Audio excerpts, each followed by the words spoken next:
నమస్తే, welcome to oil news network. ఈ మధ్య తెలంగాణలో తెలుగు స్క్రైబ్ అనే సోషల్ మీడియా ప్లాట్ఫామ్ మీద యూఏపీఏ కింద నోటీసులు ఇచ్చారు. అంటే త్వరలో దాంట్లో పనిచేసే వాళ్ళ మీద యూఏపీఏ కేసు నమోదు చేయొచ్చు. UAPA case unlawful activities prevention act, చట్ట వ్యతిరేక కార్యకలాపాల నివారణ చట్టం. ఇది ఎంత క్రూరంగా ఉంటుందంటే మిగతా ఏ కేసులు కూడా దీంతో సరిపోవు. భారతదేశంలో అత్యంత క్రూరమైన చట్టం ఇది. రాజ్యాంగానికి వ్యతిరేకమైనది అని సుప్రీంకోర్టులో చాలా పిటిషన్లు ఉన్నాయి దీని మీద. ఇప్పటికే రాజ్యాంగాన్ని ధిక్కరిస్తున్నది ఈ చట్టం. ఇది 1967లో కాంగ్రెస్ ప్రభుత్వం తీసుకొచ్చింది.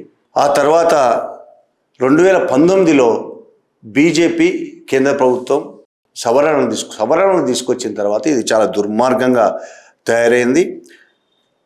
ఈ చట్టం కింద ఎటువంటి న్యాయ ప్రక్రియ లేకుండానే వ్యక్తులను ఉగ్రవాదులుగా ప్రకటించే అధికారం కేంద్ర ప్రభుత్వానికి ఉన్నది. ఈ చట్టంలో మిగతా కేసులకు సంబంధించి అయితే బెయిల్ నియమం, జైలు మినహాయింపు. అన్ని కేసుల్లో బెయిల్ అనేది నియమం, తప్పకుండా ఇవ్వాల్సింది. జైలు అనేది మినహాయింపు మాత్రమే, తప్పనిసరి పరిస్థితుల్లో మాత్రమే జైలు. కానీ ఇందులో పూర్తిగా ఉల్టా. యూఏపీఏ చట్టం కింద కేసు పెడితే బెయిలే మినహాయింపు, జైలు నియమం, కంపల్సరీ జైలు, బెయిల్ వచ్చే అవకాశం లేదు. ఇంకొక దుర్మార్గమైంది ఏంటంటే ఇందులో ఏ కేసులోనైనా నిందితుడు తప్పు చేశాడని, నేరం చేశాడని ప్రభుత్వము నిరూపించాల్సిన అవసరం ఉంటుంది. కానీ ఇందులో తాను నేరం చేయలేదని నిందితుడు నిరూపించుకోవాల్సిన అవసరం ఉంటుంది. ఏ కేసుల్లో ఈ విధంగా ఉండో యూఏపీలో ప్రత్యేకంగా అది ఉంటుంది. ఇంకా బెయిల్ అయితే ఈ కేసులో బెయిల్ రావడం అసాధ్యం. ఇందులో చిన్న 0.0001% అయినా నిజం ఉన్నది ఈ కేసులో అని జడ్జి భావిస్తే బెయిల్ ఇచ్చే అవకాశం లేదు, బెయిల్ ఇవ్వాల్సిన అవసరం లేదు. అలాగే ఛార్జ్షీట్ వేయడం 90 రోజుల్లో ఛార్జ్షీట్ వేయాలి. ఒకవేళ కోర్టు అనుమతిస్తే 180 రోజుల వరకు కూడా ఛార్జ్షీట్ వేసే అవకాశం లేదు. బెయిల్ అనేది చాలా దూరపు మాట. ఇంత దుర్మార్గమైన క్రూరమైన చట్టం భారతదేశంలో ఎంతో మందిని ఇప్పుడు జైళ్లలో పడేసింది. అందులో అనేక మంది జర్నలిస్టులు ఉన్నారు. ఇది ఖచ్చితంగా భారతదేశ ప్రజలు ఆలోచించాల్సిన విషయం. అనేక మంది సామాజిక కార్యకర్తలు ఉన్నారు. యూఏపీఏ కింద ప్రభుత్వాలు అసమ్మతిని అణిచివేయడానికి ఎంచుకున్న ఒక క్రూరమైన ఆయుధం, రాజ్యాంగ విరుద్ధమైన ఆయుధం ఇది. సుప్రీంకోర్టు కూడా దీన్ని ఇంతవరకు సరిగా నిర్వచించలేకపోతున్నదంటే, దాని మీద సీరియస్గా సుప్రీంకోర్టు విచారణ జరపట్లేదంటే ప్రజలమైన మనమైనా కనీసం ఆలోచించాలి. ఇప్పుడు తెలుగు స్క్రైబ్ మీద కేసు పెట్టారు, యూఏపీఏ కేసు పెట్టలేదు. యూఏపీఏలోని సెక్షన్ 43Fను ఉపయోగించి ఆ ప్లాట్ఫామ్ ఎక్స్ వేదికగా, ట్విట్టర్ వేదికగా నోటీసులు ఇచ్చారు. సమాచారం కావాలని నోటీసులు ఇచ్చారు. ఏప్రిల్ 18న నోటీసులు ఇచ్చింది తెలంగాణ ఇంటెలిజెన్స్ డిపార్ట్మెంటు ఎక్స్కి. సమాచారం మొత్తం కావాలి. ఎవరు నడుపుతున్నారు, ఏం నడుపుతున్నారు, ఎవరెవరు ఎక్కడెక్కడి నుంచి నడుపుతున్నారు, ఆ వివరాలన్నీ కావాలి. వివరాలన్నీ తెలుసుకోవడానికి యూఏపీఏ చట్టం ఉపయోగించాల్సిన అవసరం లేదు. నిజానికి ఇప్పటికే అనేక సోషల్ మీడియా ప్లాట్ఫామ్లు చట్ట వ్యతిరేకంగా నడుస్తున్నాయని చెప్పేసి మూసేయించిన సందర్భాలు ఉన్నాయి. కేంద్ర ప్రభుత్వం ఐటీ చట్టాలు ఉన్నాయి, దానికి సంబంధించి చాలా ఐటీ చట్టాలు ఉన్నాయి. ఆ చట్టాలను ఉపయోగించి దాన్ని మూసేయించవచ్చు, లేదంటే అందులో కొన్నిటిని డిలీట్ చేస్తారు. అది చేయడం సరైందా తప్ప అదొక అంశం, అది కూడా మాట్లాడదాం. అవి ఉండగా యూఏపీఏ ఉపయోగించడం అంటే అర్థం ఏంటి? జర్నలిస్టులను భయభ్రాంతులను చేయడం, వాళ్ళు నిజాయితీగా పని చేయకుండా భయపెట్టడం, ఇది అతి ముఖ్యమైనది. ఇప్పటి వరకు బీజేపీ పాలిత రాష్ట్రాల్లో కేంద్ర ప్రభుత్వంతో సహా, అటు కేంద్ర ప్రభుత్వం, బీజేపీ పాలిత రాష్ట్రాలు ఈ పని చేస్తున్నాయి. జర్నలిస్టులను భయకంపితులను చేయడానికి చట్టాన్ని ఉపయోగిస్తున్నాయి. ఇప్పుడు బీజేపీ మార్గంలో నడుస్తున్నాడని ఆరోపణలు ఎదుర్కొంటున్న రేవంత్ రెడ్డి ప్రభుత్వం కూడా ఇదే చేస్తున్నది. తెలంగాణలో ఒక తెలుగు స్క్రైబ్ మీద ఇప్పుడు యూఏపీఏ కేసు రేవంత్ రెడ్డి ప్రభుత్వం పెట్టింది. కానీ బీఆర్ఎస్ ప్రభుత్వం గతంలో ఈ యూఏపీఏని చాలా దుర్వినియోగం చేసింది. యూఏపీఏ దుర్వినియోగం చేస్తున్నదని అన్ని ప్రతిపక్షాలు మాట్లాడుతున్నాయి దేశంలో. ఇవాళ బీఆర్ఎస్ కూడా మాట్లాడుతున్నది. తెలుగు స్క్రైబ్ అనే ఒక ఆన్లైన్ మీడియా ఛానల్ నిజాలు నిర్భయంగా చెప్తా ఉంటే రేవంత్ రెడ్డి ప్రభుత్వం చేస్తున్న దారుణాలను ప్రజల ముందు ఆధారాలతో సహా, వీడియోలతో సహా సోషల్ మీడియా మాధ్యమాల్లో పెడతా ఉంటే ఇంకొక టెర్రరిస్టుల సమాచారం సేకరించాల్సిన ఒక డిపార్ట్మెంట్ ఆ డిపార్ట్మెంటు ట్విట్టర్కు లెటర్ రాస్తుంది. ఆ లెటర్ అంతా కూడా ఇప్పుడు సోషల్ మీడియాలో పూర్తిగా దేశం అంతా కూడా సర్క్యులేట్ అవుతుంది. మొత్తం దేశంలో ఉండే ఫేమస్ జర్నలిస్టులు అది కూడా దీన్ని ఖండించారు. ఈ బీఆర్ఎస్ ప్రభుత్వం అధికారంలో ఉన్నప్పుడు ఎన్ వేణుగోపాల్ సీనియర్ జర్నలిస్టు, ప్రస్తుతం వీక్షణం అనే పత్రికకు ఎడిటరు, గతంలో అనేక ఇంగ్లీష్ పత్రికల్లో పనిచేసినవాడు, సీనియర్ జర్నలిస్టు, రచయిత, కవి. అతని మీద యూఏపీఏ కేసు బనాయించింది బీఆర్ఎస్ ప్రభుత్వం. అతన్ని అనేక రకాలుగా వేధింపులకు గురి చేసింది అప్పుడు బీఆర్ఎస్ ప్రభుత్వం. ఇప్పుడు కాంగ్రెస్ ప్రభుత్వం తెలుగు స్క్రైబ్ మీద చేస్తుంది. ఒక జర్నలిస్టుల మీదనే కాదు, అవి కూడా మాట్లాడుకుందాం. జర్నలిస్టుల మీద దేశవ్యాప్తంగా ఎంతమందిని ఇప్పటివరకు జైళ్లలో ఉంచింది, ఇప్పటికీ కొన్ని ఏళ్లుగా జైళ్లలో మగ్గుతున్న వాళ్ళు ఎవరెవరు ఉన్నారు, దాని గురించి కూడా మాట్లాడదాం. కానీ వాళ్ళ తెలంగాణ ప్రభుత్వం అధికారంలోకి రాకముందు రేవంత్ రెడ్డి ఇచ్చిన హామీ ఒకటి ఉన్నది. 6 హామీలు ఉన్నాయి, ప్రజలకు ఇచ్చిన 6 హామీ. 7వ హామీ ఒకటి ఇచ్చాడు. ఒక ఛానల్లో లైవ్లో మాట్లాడుతూ ప్రొఫెసర్ పౌరహక్కుల నాయకుడు ప్రొఫెసర్ హరగోపాల్, ప్రొఫెసర్ కోదండరాం ఇద్దరు ప్రశ్నలు అడుగుతూ ఉంటే జవాబులు చెప్పాడు రేవంత్ రెడ్డి ఆ ఛానల్ లైవ్లో. దాంట్లో ఆయన స్పష్టంగా ప్రకటించాడు, 6 హామీలు కాకుండా నేను 7వ హామీ ఇస్తున్నా, దీన్ని ఖచ్చితంగా అమలు చేస్తా, రాష్ట్రంలో ప్రజాస్వామ్యం నిలబెట్టడమే 7వ హామీ, చట్ట వ్యతిరేకంగా పరిపాలించకుండా ఉండడమే 7వ హామీ. ఏమైంది ప్రజాస్వామ్యం? ఒక జర్నలిస్టు సంస్థ మీద యూఏపీ, ఆ జర్నలిస్ట్ సంస్థ ఏం చేసింది, ఎన్ని అబద్ధాలు రాసింది, మీరు ఎన్నైనా చెప్పవచ్చు. నిజంగానే కొన్ని అబద్ధాలు రాయొచ్చు, వాళ్ళు రాసింది నిజం కాకపోవచ్చు. దానికి సంబంధించిన కేసులు పెట్టడానికి ఐటీ చట్టంలో నీకు చాలా ఉన్నాయి, సోషల్ మీడియా ప్లాట్ఫామ్ కాబట్టి. నిజంగానే వాళ్ళ మీద ఇప్పటికీ తెలుగు స్క్రైబ్ మీద 70 ఎఫ్ఐఆర్లు ఉన్నాయన్నట్టు తెలుస్తుంది. 70 ఎఫ్ఐఆర్లు, వాటిని విచారణ జరపవచ్చు మీరు. 70 ఎఫ్ఐఆర్లు అంటే 70 కేసులు, విచారణ జరపవచ్చు మీరు. విచారణ జరపొచ్చి ఎవరు చేస్తున్నారు ఇవన్నీ తెలుసుకోవడం మీకు పెద్ద కష్టమేం కాదు. ఎక్కడెక్కడో అమెరికాలో ఉన్న వాళ్ళు ఇంకో దగ్గర ఉన్న వాళ్ళని పట్టుకొస్తున్నారు. కొంతమంది ఆరోపణలు చేస్తున్నారు, వీళ్ళ మీద దుబాయ్ నుంచి నడుస్తుంది అని కూడా ఆరోపణలు. మీరు పట్టుకురావడం పెద్ద కష్టం కాదు. ఈ విధంగా చేయడం అంటే, వేరే చట్టాలు ఉన్నప్పటికీ యూఏపీఏ ఉపయోగించడం అంటే మొత్తం అందరినీ, జర్నలిస్టులందరినీ భయభ్రాంతులకు గురి చేయడానికి. ప్రభుత్వాలకు వ్యతిరేకంగా రాస్తే మీ పని కథం, మీ జీవితాలు ఇంతే, మిమ్మల్ని జైలు పాలు చేయడమే, జైళ్ళలో మగ్గ పెడతాం. ఇది వాళ్ళు ఇండైరెక్ట్గా చెప్తున్న మాట. గతంలో ఎన్ వేణుగోపాల్ లాంటి వాళ్ళ మీద బీఆర్ఎస్ చేసిందనే ఇప్పుడు తెలుగు స్క్రైబ్ మీద రేవంత్ రెడ్డి చేస్తున్నారు. ఆయన దేశవ్యాప్తంగా ఉన్న అనేక మంది జర్నలిస్టుల మీద బీజేపీ ప్రభుత్వాలు చేస్తున్నారు. ఆయన ఒక్కసారి బీజేపీ ప్రభుత్వాలు చేసినవి చూసుకుంటే ఎంత దుర్మార్గంగా ఉంటుందంటే, ముఖ్యంగా జమ్మూ కాశ్మీర్, ఢిల్లీ, జార్ఖండ్, మహారాష్ట్రల్లో జర్నలిస్టుల మీద ఇట్లాంటి దాడులు చాలా ఎక్కువ జరిగింది. ఈ 4 రాష్ట్రాల్లో అని కాదు, ఇప్పుడు తెలంగాణలో చూసాం మనం, అనేక రాష్ట్రాల్లో, ఏపీతో సహా అనేక రాష్ట్రాలు ఉన్నాయి. ప్రధానంగా మనకు వస్తున్న రిపోర్టు కాశ్మీర్, ఢిల్లీ, జార్ఖండ్, మహారాష్ట్ర. 7 అనేక ఏళ్లుగా ఇప్పటికే 7 జర్నలిస్టు జైళ్లలోనే ఉన్నారు.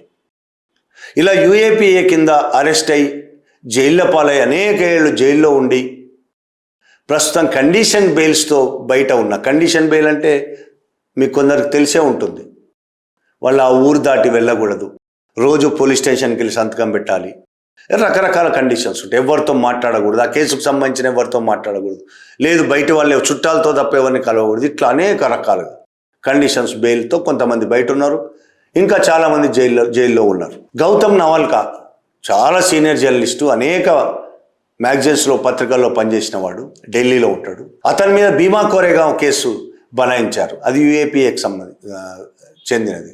అనేక ఏళ్ల పాటు జైల్లో ఉన్నాడు ఆయన ప్రస్తుతం కండిషన్ బెయిల్తో ఢిల్లీలో ఉన్నాడు. వారానికి ఒకసారి పోలీస్ స్టేషన్కి వెళ్ళి సంతకం పెట్టాలి. ఇంకొక అతను రూపేష్ కుమార్ సింగ్, జార్ఖండ్కు సంబంధించిన యువకుడు, ఇండిపెండెంట్ జర్నలిస్టు, యువకుడు, ప్రజల సమస్యల్ని చాలా అద్భుతంగా బయటకు తీసుకొస్తున్నవాడు, రాస్తున్నవాడు. అతని చిన్న పాప, భార్య. అనేక ఏళ్ళుగా ఆయన జూలై 2022 నుంచి దాదాపు 4 ఏళ్లుగా జైల్లో ఉన్నాడు. బెయిల్ గతి లేదు. అనేక అనారోగ్య సమస్యలతో ఆయన కొట్టుమిట్టాడుతున్నాడు లోపల. ఆయనకు సరైన వైద్యం కూడా లేదు. ఆయన భార్య అనేక సార్లు మొరబెట్టుకుంది, ఆయన ఆరోగ్యం బాగుండట్లేదు, ఆయన చాలా తీవ్రమైన అనారోగ్య సమస్యలతో బాధపడుతున్నాడు. అయినా బెయిల్ ఇచ్చిన పాపాన పోలేదు, కనీసం వైద్యం సరిగ్గా చేయించిన పాపాన పోలేదు. ప్రబీర్ పురకాయస్తా, ఇతను చాలా famous, news click editor in chief. News click అనే వెబ్సైట్ మీరు చూసుంటారు చాలామంది. ఎడిటర్ ఇన్ చీఫ్ 2023 అక్టోబర్లో అరెస్ట్ అయ్యాడు. యూఏపీఏ కిందనే, తర్వాత బెయిల్ మీద బయటకు వచ్చాడు.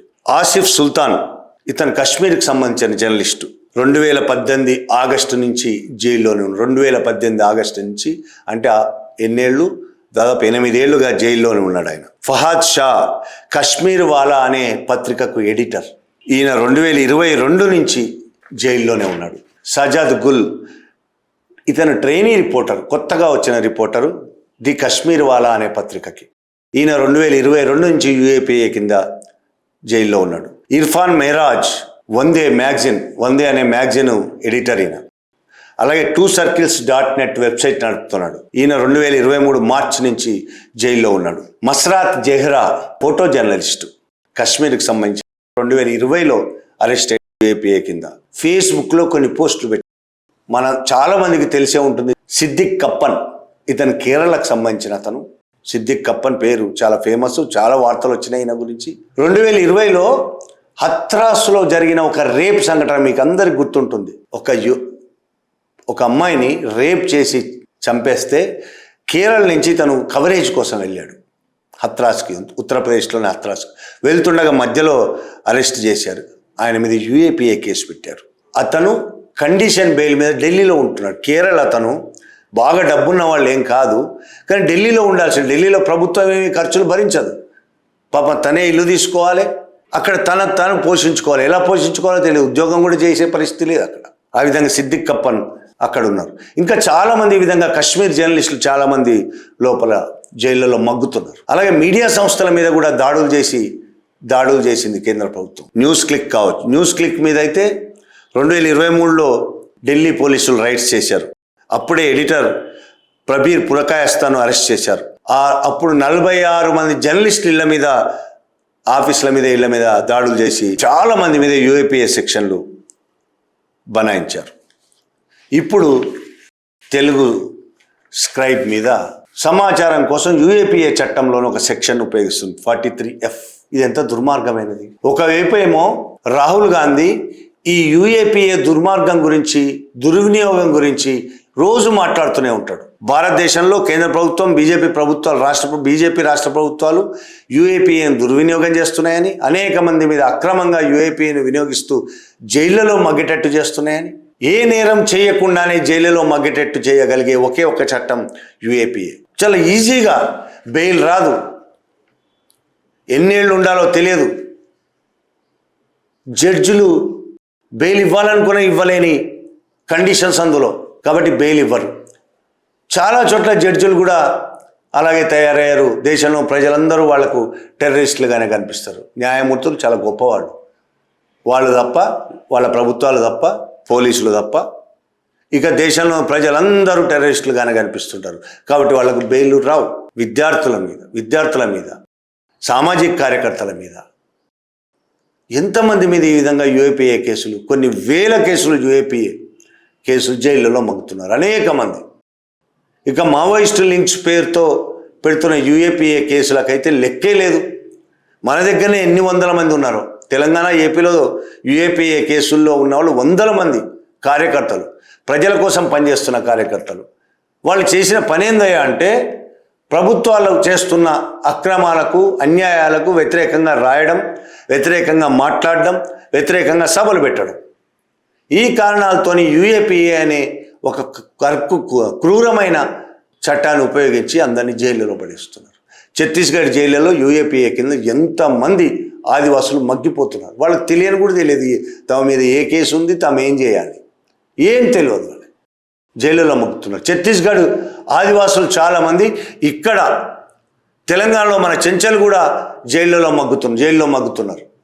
వాళ్ళకు తెలుగు రాదు, హిందీ రాదు, వాళ్ళ భాష తప్ప వాళ్ళకి ఇంకోటి రాదు. ఆ యూఏపీఏ కేసు చట్టం కింద మగ్గుతున్నారు. బెయిల్ రాదు వాళ్ళకు. ఎప్పటికీ బెయిల్ వేసేటోళ్ళు ఎవరో కూడా తెలియదు వాళ్ళకి. ఎవరైనా పాపం వాళ్ళ మీద జాలిపడి ఏ లాయర్ అయినా వేసినా అది రాదు. వాళ్ళని చూడడానికి చుట్టాలు ఎవరు, కుటుంబ సభ్యులు కానీ చుట్టాలు కానీ వచ్చే అవకాశం లేదు ఛత్తీస్గఢ్ నుంచి. ఇంత దుర్మార్గమైన పరిపాలన సాగుతోంది దేశంలో. దానికి వ్యతిరేకంగా రాహుల్ గాంధీ మాట్లాడుతుంటాడు. మరి అదే పార్టీకి చెందిన రేవంత్ రెడ్డి ప్రభుత్వమే మళ్ళీ యూఏపీఏ కేసు పెడుతుంది తెలుగు స్క్రైబు. కాంగ్రెస్ ప్రభుత్వానికి వ్యతిరేకంగా చాలా మాటలు మాట్లాడుతుండొచ్చు, చాలా వార్తలు రాస్తుండవచ్చు. అవన్నీ తప్పని మీకు అనిపిస్తుండవచ్చు, ఒక్కోసారి తప్పు కావచ్చు కూడా. అయినంత మాత్రాన మీకు సోషల్ మీడియా హ్యాండిల్స్ లేవా? కాంగ్రెస్ పార్టీకి సోషల్ మీడియా హ్యాండిల్స్ లేవా? వాళ్ళు బీఆర్ఎస్కో బీజేపీకో వ్యతిరేకంగా అనేక రాతలు రాయటం లేదా సోషల్ మీడియాలో? అందులో అబద్ధాలు లేవా? అసత్యాలు లేవా? ఏ కల్పిత వీడియోలు లేవా? మీరు చేస్తేనేమో వ్యూహము, ఎత్తుగడలు, ప్రభుత్వాన్ని నిలబెట్టుకోవడానికి చేసే పనులు అవన్నీ. ఇతరులు చేస్తేనేమో టెర్రరిస్టులు, ఉగ్రవాద చట్టాలు ఉపయోగిస్తారు వాళ్ళ మీద. బీఆర్ఎస్ ప్రభుత్వం చేసినప్పుడు మీరు ఈ విధంగా చేసినప్పుడు మీరు ఖండించారు, వ్యతిరేకించారు. దానికి వ్యతిరేకంగానే మీరు ఎన్నికల ప్రచారం చేశారు. అందుకే ప్రజాస్వామ్యం నిలబెడతానని చెప్పారు. మీరు చేస్తున్న పని అదే. అంటే రాహుల్ గాంధీ నాయకత్వాన్ని మీరు వ్యతిరేకిస్తున్నారన్నమాట. రాహుల్ గాంధీ మాటను మీరు ధిక్కరిస్తున్నారు. రేవంత్ రెడ్డి రాహుల్ గాంధీ మాట కంటే మీకు మోడీ మాట గొప్ప. మోడీ ఏ విధంగా చేస్తున్నాడో అదే విధంగా మీరు చేయాలని మీరు అనుకుంటున్నట్టు నాకు అనిపిస్తున్నది. మోడీ ప్రభుత్వం యూఏపీఏ ఉపయోగించి దేశాన్ని మొత్తం బందీఖానాలా చేయాలనుకుంటున్నది. అన్ని జైళ్లలో నింపేయాలనుకుంటున్నది. అసమ్మతివాదులను, కార్యకర్తలను, విద్యార్థులను, జర్నలిస్టులను, లాయర్లను జైళ్లలో నింపేద్దామని మోడీ ప్రభుత్వం కుట్ర చేస్తున్నది. చేసింది. ఆల్రెడీ చాలామంది జైళ్లలో ఉన్నారు. అదే మార్గంలో నడవాలని ఎందుకు నడుస్తున్నాం? అదే మార్గంలో ఇప్పుడు మోడీ ప్రభుత్వం చేస్తున్న దుర్మార్గాలను వ్యతిరేకిస్తున్న రాహుల్ గాంధీ నాయకత్వం ఇస్తున్న పార్టీ మళ్ళీ మోడీ పద్ధతిలోనే పనిచేస్తారంటే దాన్ని రాహుల్ గాంధీ ఎందుకు మాట్లాడట్లేదు దీని మీద? ఇది మీకు చిన్న కేసుగానే అనిపించవచ్చు. ఒక తెలుగు స్క్రైబ్ మీద, ఆ తెలుగు స్క్రైబ్ ఎప్పుడు కాంగ్రెస్కు వ్యతిరేకంగా అబద్ధ ప్రచారాలు చేస్తుంది కాబట్టి దాని మీద చేయొచ్చు అని కాంగ్రెస్ కార్యకర్తలకు చాలామందికి అనిపిస్తుంది, కాంగ్రెస్ అభిమానులకు అనిపిస్తుంది. నిన్ననో ఇవాళనో ఒక పోస్ట్ చూసా. ప్రముఖ journalist, writer K. Srinivas Andhrajyothi ఎడిటర్గా చేసిన అతను ఇదే తెలుగు స్క్రైబ్ మీద యూఏపీఏ కేసుకు సంబంధించి తన సోషల్ మీడియా ప్లాట్ఫామ్ మీద ఒక ఆర్టికల్ రాశాడు.